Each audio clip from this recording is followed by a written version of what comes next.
Afin de tirer la sonnette d'alarme sur les effets des maladies chroniques au sein des communautés francophones ontariennes, le Centre de santé communautaire Taïbou a organisé la projection publique d'un documentaire autour des témoignages de personnes affectées. Suivons leurs histoires.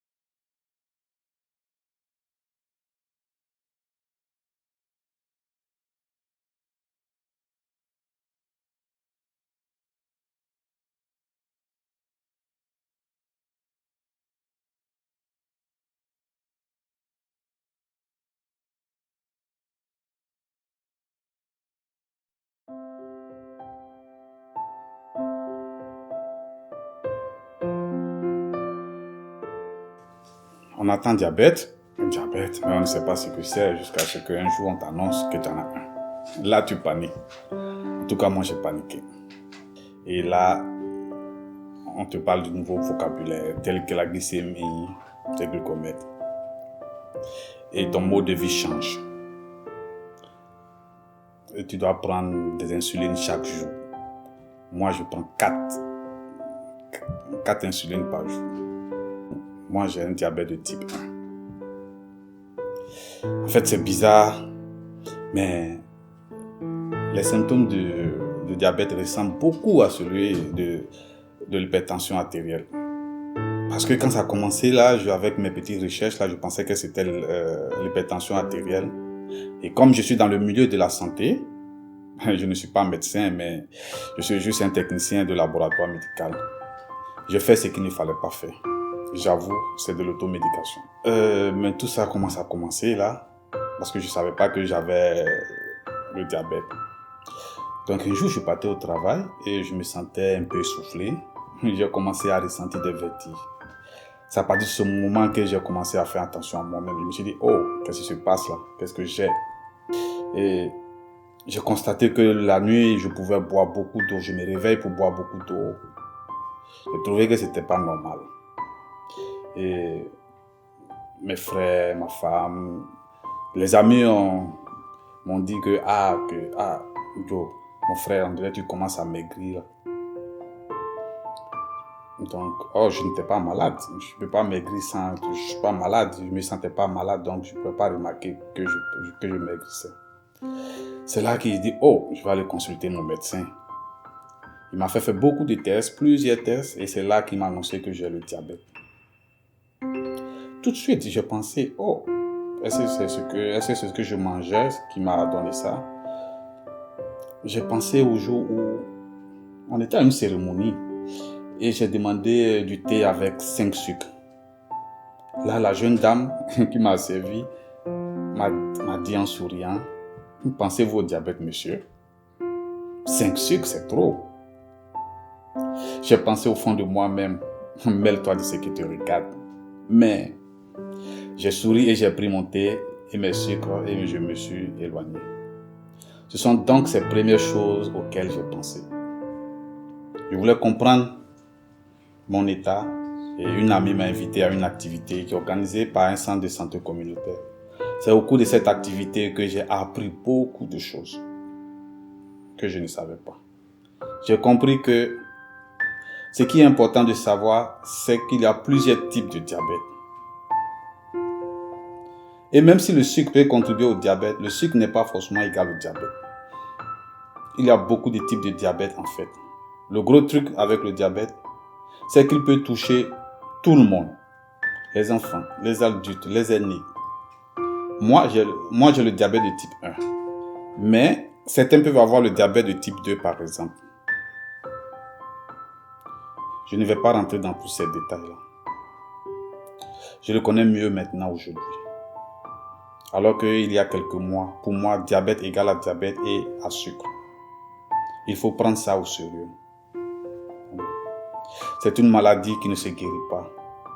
Comme je ne suis pas gros, je ne suis pas en surpoids, je ne suis pas obèse, j'ai une forme normale, J'avoue que je me suis demandé pourquoi moi. Et puis, il y a des périodes où je suis complètement démoralisé.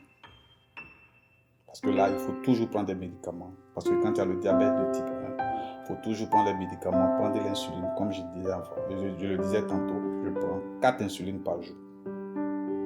Quand tu as le diabète, tu vis avec le diabète.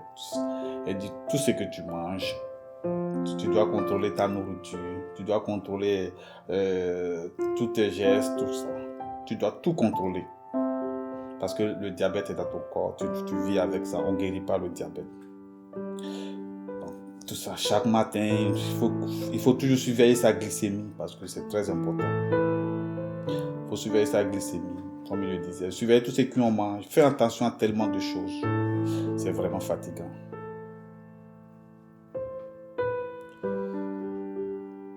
Quand je parle, même j'ai le regret. Je me demande pourquoi est-ce que je n'ai pas surveillé. Vivre avec le diabète, c'est comme vivre en prison. C'est pas facile.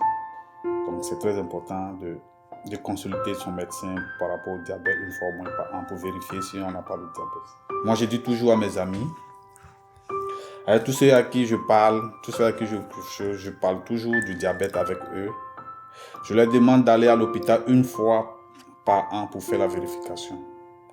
D'aller avec les femmes, avec les enfants, avec leurs familles pour aller vérifier. Parce que c'est ce que je n'ai pas fait et aujourd'hui, j'ai le diabète et je regrette.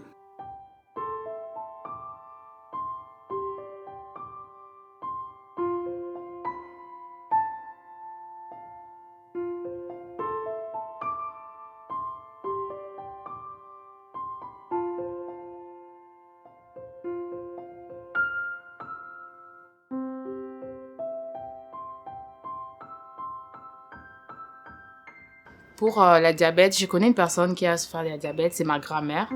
Et je sais que c'est pas facile parce que il y avait des temps où elle pouvait pas prendre du sucre.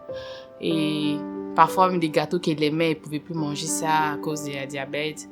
Et apprendre beaucoup sur la diabète, c'est quelque chose de très important même pour nous, pour les jeunes, pour pouvoir savoir ce que tu peux manger, ce que tu peux pas manger, comment te prévenir pour ne pas que ça puisse t'arriver parce que les gens en souffrent vraiment. Parce que je vécu avec une personne qui en avait et puis je sais comment c'est très dur de prendre du lait sans sucre, de pouvoir ne pas manger des choses que tu aimes à cause de la diabète. Moi, je suis à risque d'un diabète de deuxième type. Parce que mes 3 enfants, je faisais du diabète gestationnaire. Alors, je fais attention je ne fais pas beaucoup de sport, honnêtement. Mais l'alimentation, ça, je suis. J'essaye de manger sain, mais est-ce que je suis à l'abri?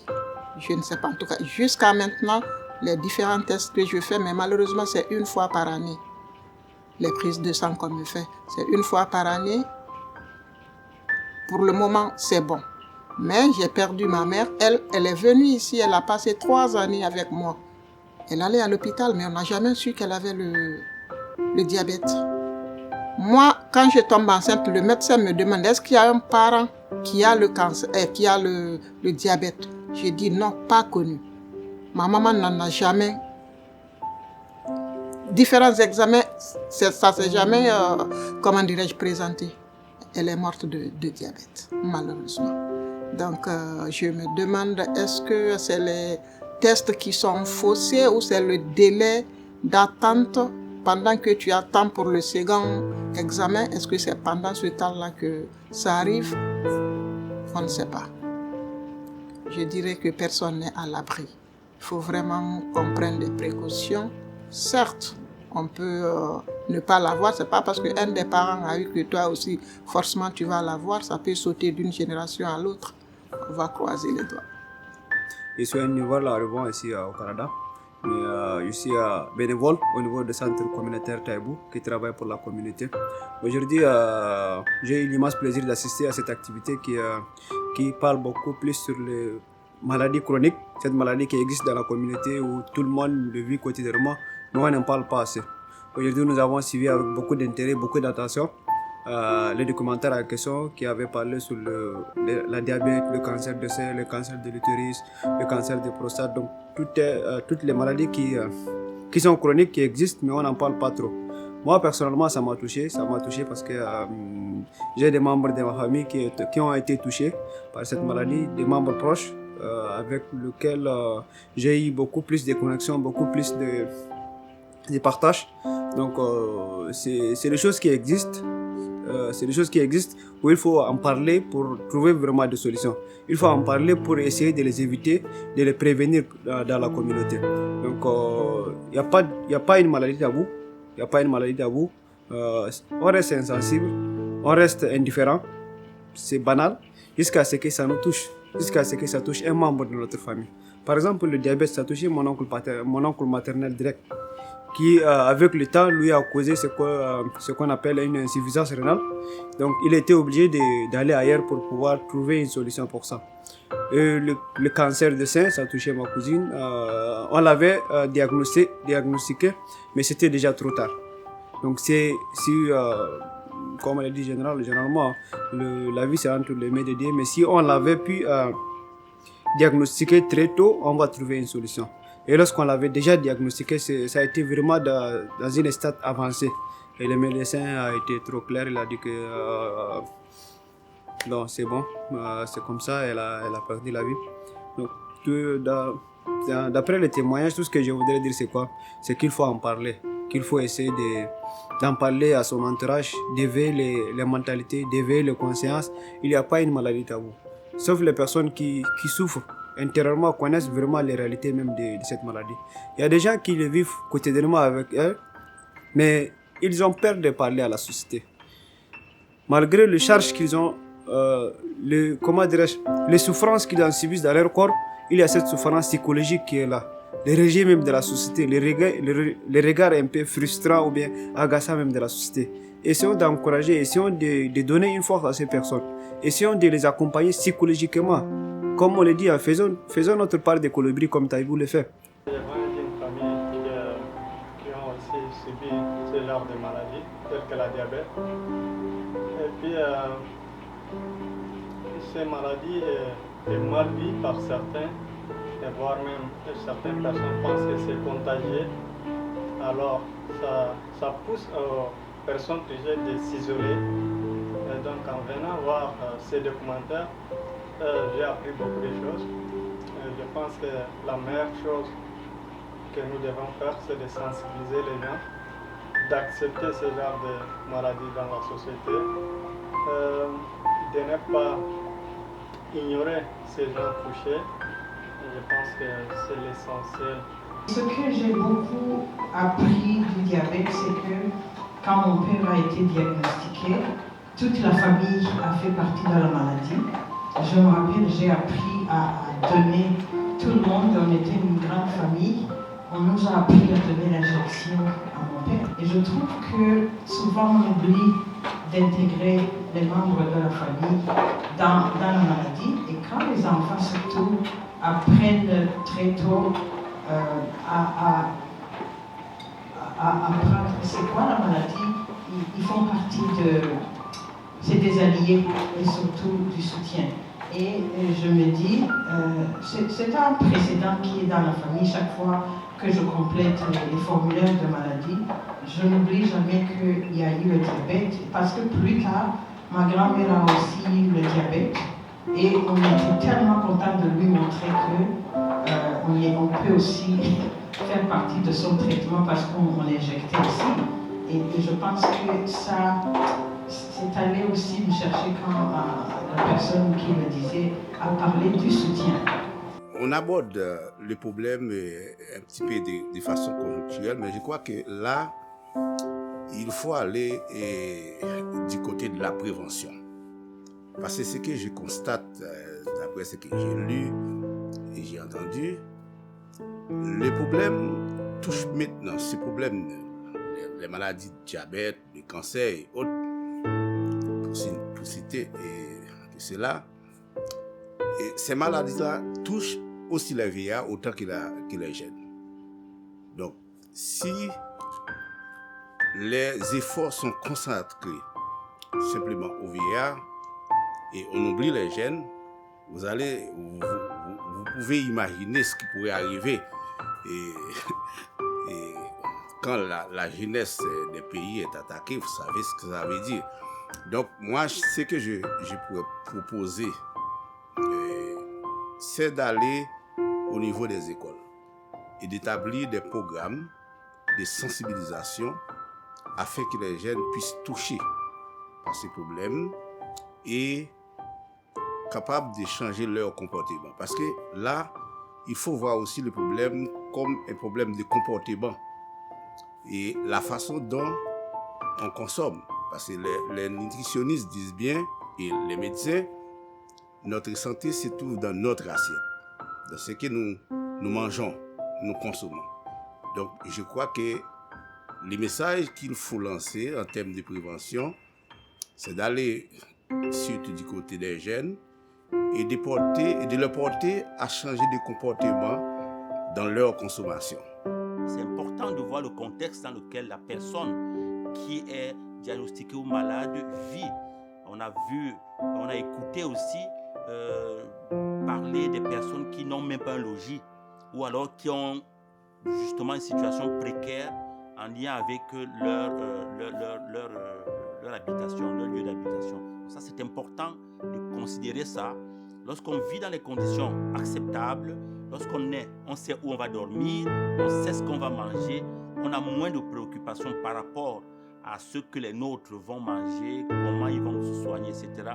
Même lorsqu'on est malade, on ne vit pas la maladie de la même façon que celui qui, en plus de sa maladie, doit aussi faire face à ces défis liés aux personnes qui sont autour d'elle. Ça, c'est le premier niveau. Le deuxième niveau, c'est l'influence de la maladie par rapport au comportement des personnes. Alors, par rapport à la relation qu'ils ont avec les personnes autour d'eux.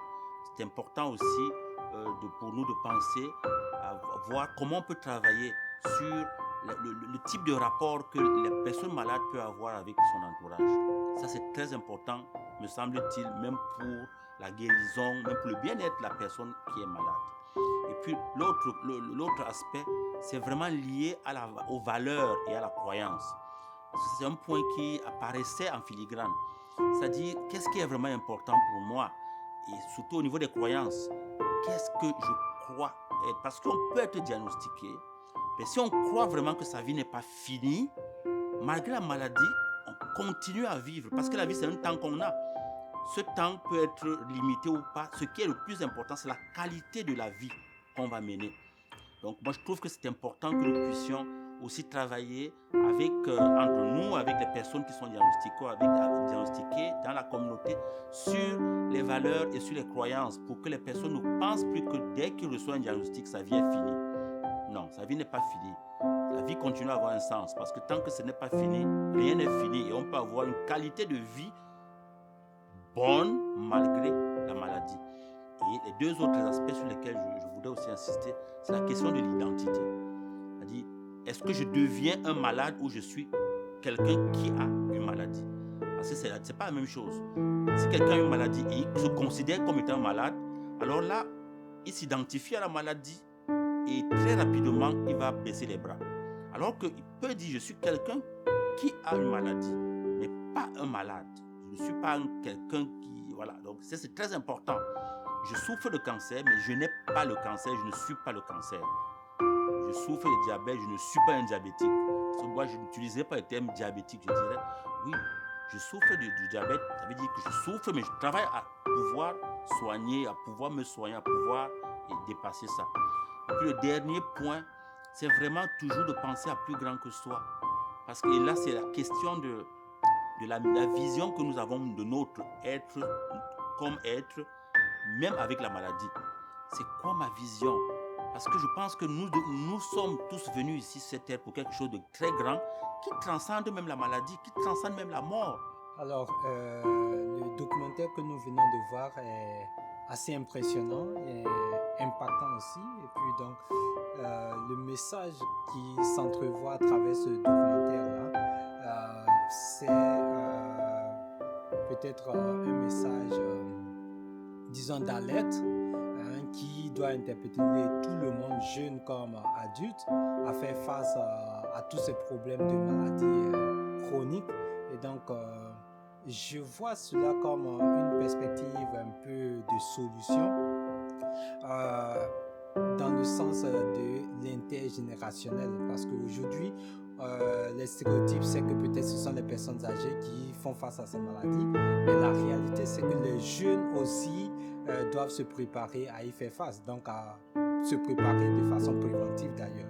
Et c'est pour ça que dans les solutions, les pistes de solutions, on peut proposer des approches intergénérationnelles, donc amener les jeunes aussi, accompagner les adultes qui font déjà face à ces maladies pour les aider notamment à avoir peut-être une vie beaucoup plus facile quand bien même ces personnes vivent avec cette maladie. Mais en même temps, c'est aussi un message pour les jeunes pour bien se préparer et travailler dans le sens de prévenir ces maladies, c'est tout.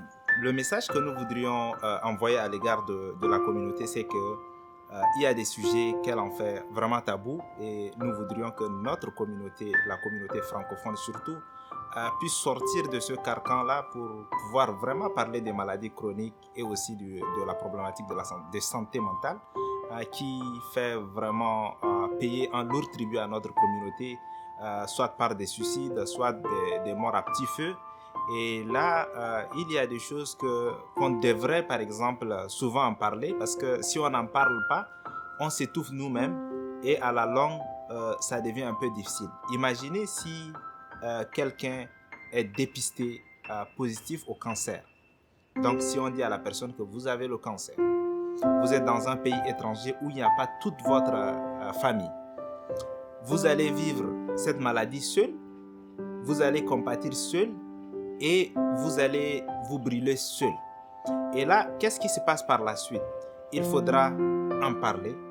Il faudra être ouvert à parler à son médecin, à son entourage de ces maladies-là surtout. Et nous qui travaillons auprès de cette communauté de façon directe, savons de quoi il s'agit et comment cette communauté est en train de souffrir de ces maux-là. Parce qu'on n'en parle pas. Mais aujourd'hui, pour ceux qui se sont ouverts et qui se sont donnés au dépistage, ils savent au moins leur statut par rapport à ces maladies-là. Et ça leur permet quand même de prendre des mesures au cas où ils ne sont pas malades, de prendre des mesures pour éviter cette maladie. Et au cas où ils sont malades, au moins ils ont le temps, comment on appelle, d'éviter les conséquences fâcheuses. Et aussi, par rapport aux jeunes avec qui moi je travaille presque tous les jours, ce sujet-là, c'est vrai, ça faisait un peu tabou, mais avec le temps, ils ont compris de parler de problématiques de la santé mentale. On en parle le plus souvent, on organise des ateliers avec des experts et les jeunes s'ouvrent. Et ils posent des questions même en dehors des ateliers, en dehors des activités. Et quand ils viennent nous voir pour des choses confidentielles, ils nous en parlent. Et ça nous fait chaud au cœur de leur chercher des ressources pour pouvoir les aider. Et comme aujourd'hui, vous l'avez constaté, plusieurs leaders d'organismes étaient là, des leaders religieux étaient là, les jeunes eux-mêmes et aussi les membres de la communauté étaient là. Ensemble, nous avons entonné l'hymne de la sensibilisation, comme quoi le dépistage précoce, ça sauve des vies, et quand ça sauve des vies, ça sauve des familles, et quand ça sauve des familles, ça sauve une communauté.